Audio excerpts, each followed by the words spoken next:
Здравствуйте, это программа «Территория гласности». Я Нателла Болтянская, у нас в гостях главный редактор «Новой газеты» Дмитрий Муратов. Добрый день. Ну что, начнем с экстремизма и фашизма? Очень не хочется, чтобы что-то случилось с «Новой газетой». Давайте я тогда тем, кто не знает, коротко расскажу. Несколько месяцев назад мы получили предупреждение, подписанное чиновником Роскомнадзора господином Протопоповым, о том, что «Новая газета», без кавычек, о том, что «Новая газета» распространяет крайне националистические и экстремистские взгляды. Мы, конечно, были в оторопи. Выяснилось, что когда мы рассказывали о том, как устроено современное праворадикальное националистические течения, мы процитировали несколько документов, которые они открыто абсолютно выставляют на своих сайтах. И за цитату того, что есть на сайтах этих организаций, мы получили звание фактически фашистов. И мы подали, естественно, в суд, потому что по закону 2 предупреждения, и газета закрывается. Так. Это у нас было одно предупреждение, мы его по суду отбили. Теперь вновь это предупреждение, подписанное этим человеком Протопоповым. Значит, еще одно предупреждение, и мы что, закрываемся. Нас, конечно, это не устроило. Мы подали в суд, мы были уверены, что суд разберется. Однако в Таганском суде этот приговор, это предупреждение нам устояло. Только после этого мы напечатали заметку, что еще одна история и могут закрыть. Правда, при этом мы на них сейчас тоже подаем в суд.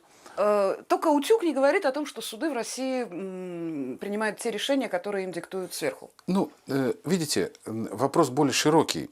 Очень важный и серьезный вопрос, тот, который вы задали. Я сейчас уже от газеты, можно я отвлекусь? Да. Но с другой стороны, существует некая тоже такая парадоксальная история. Они делают все, что они хотят. Во всяком случае, делают. «Новая газета» может подать в суд и проиграть. Немцов может выиграть суд против Батуриной после того, как сняли Лужкова. А в чем же смысл? А даже «Новая газета» берет и публикует, например, интервью, еще не опубликовала, С Лебедевым и интервью Ходорковским. Лебедева и Ходорковского, которое уже, так сказать, уже бомба. Да, сейчас объясню. Это точно, абсолютно. Такой маленький дворик итальянских страстей, да, для демократии. Вот неправда. Вот в чем неправда? То есть, а нафига мы все это делаем?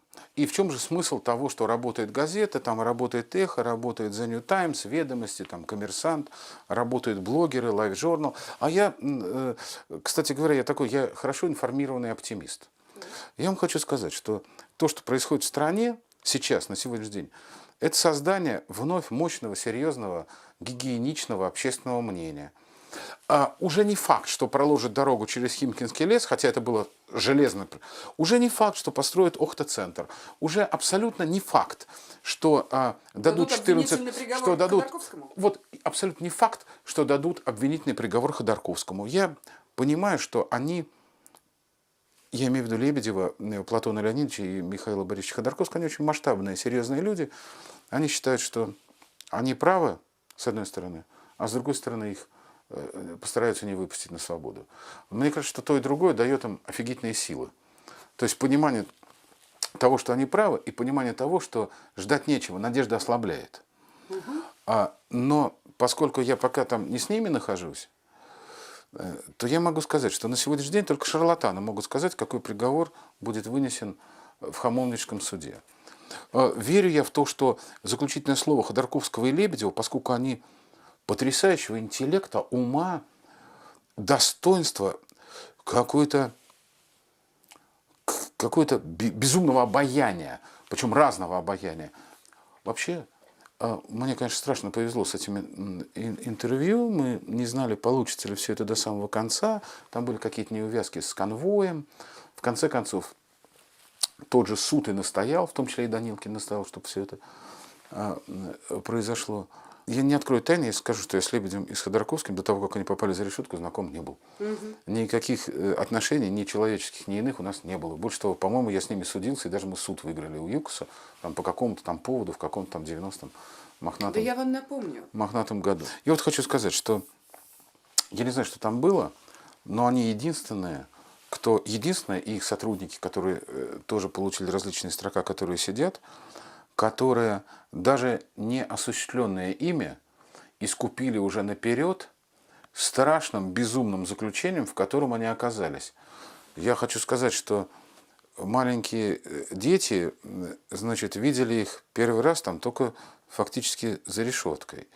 Я хочу сказать, что они, в отличие от всех баблососов, Вот. которые получили эти самые яхты, контракты, Пикалевы, Сочи, там рудники, в которых им гномики еще накопают, как один Пленные из них владения. выразился. Да, да, да, да. Так вот, я надеюсь, мне нельзя просто цитировать до того, пока выйдет материал. Он выйдет ровно в день, когда закончится последнее слово обвиняемых Платона Леонидовича и Михаила Борисовича. Вы увидите, как они думают. И вы увидите, что у нас находится на самом деле не на свободе. И что находится на свободе. А потом вы сравните, что находится на свободе, Мы сравним. а что находится не на свободе. А потом мы вспомним цитату из Гульчехры Ибрагимовой, которая говорит... Кто это? Это одна из прокурорских, которая сказала: Лебедев, зря стараетесь, все будет так, как мы сказали. И баста. Ну да, наверное, так. И мы будем утешаться, как мама моя говорит, жалкое преимущество быть правым.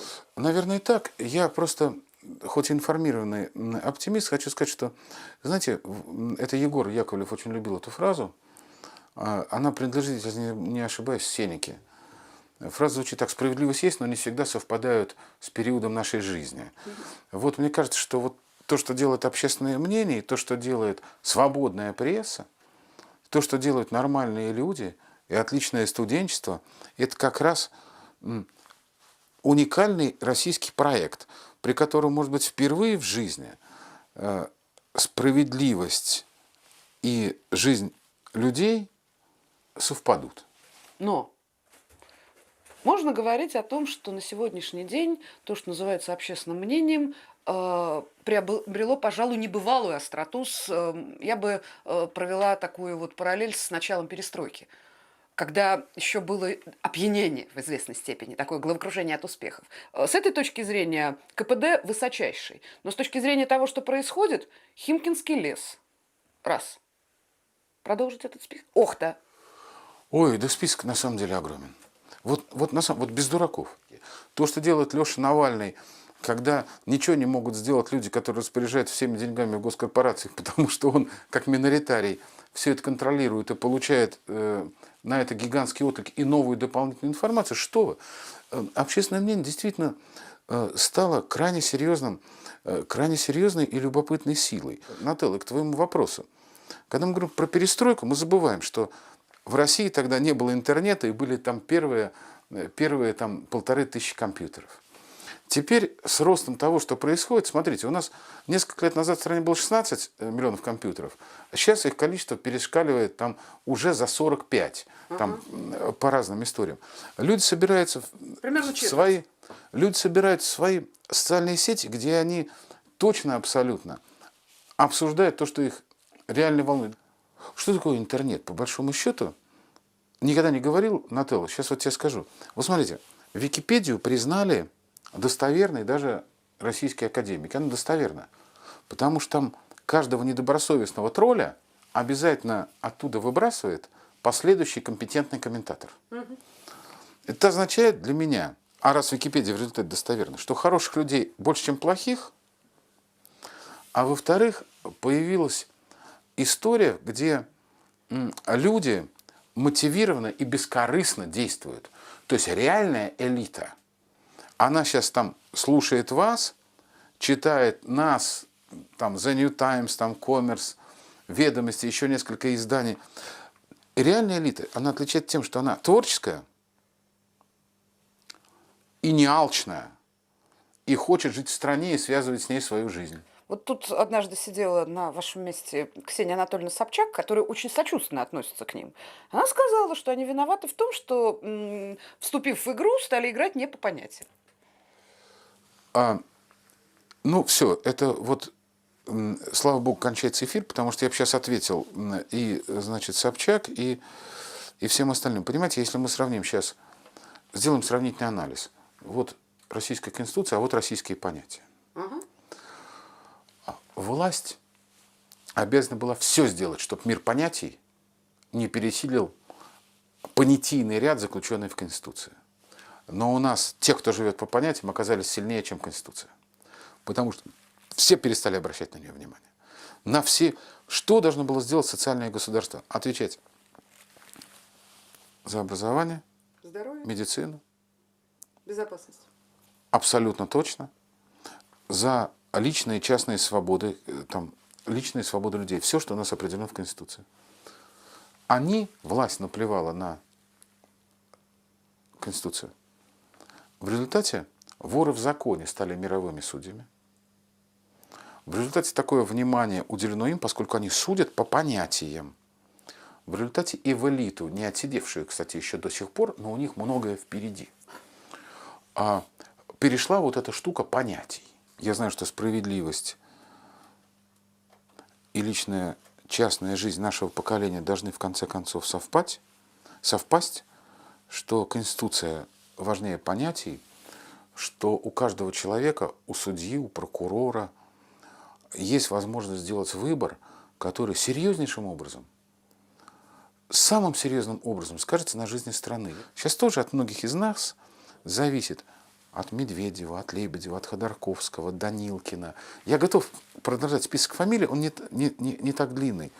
Совершение того единственного поступка, который в стране, которая благополучно миновала эпоху Возрождения, из Средневековья перешла в другое Средневековье, из второго Средневековья, там, в некое третье, потом перешла в оттепель, которая не стала Возрождением. Вот перейти вот в эту эпоху Возрождения, когда все-таки уровень человеческой личности и масштаб ее является важнее, чем любой